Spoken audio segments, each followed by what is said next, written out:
Welcome to Man Does Tech, where I solve the problems you didn't even know you had. You start by powering off the laptop and unplugging everything. Safety first.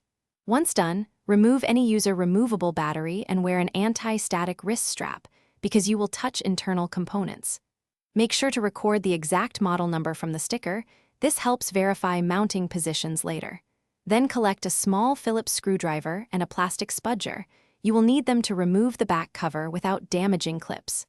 Now, proceed to open the chassis carefully to access the storage area. You now remove the back cover, gently prying along seams while keeping track of screws.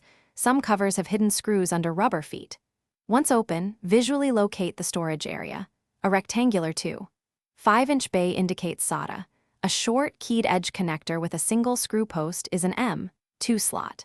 Pay attention to the key notch, M key versus B key, and the standoff positions marked for 2242, 2260, or 2280 sizes. Once you identify the slot and its keying, match your SSD. A 2.5-inch SATA drive will need both power and data connection, while an M2 card installs at an angle and screws down. Install the drive, secure it to the standoff, and reassemble the cover. Boot into BIOS to confirm detection. Make sure SATA ports are enabled and NVMe support is active if needed. If the drive is missing, power down, reseat the module and screw. And retry. Loose connections are the most common issue.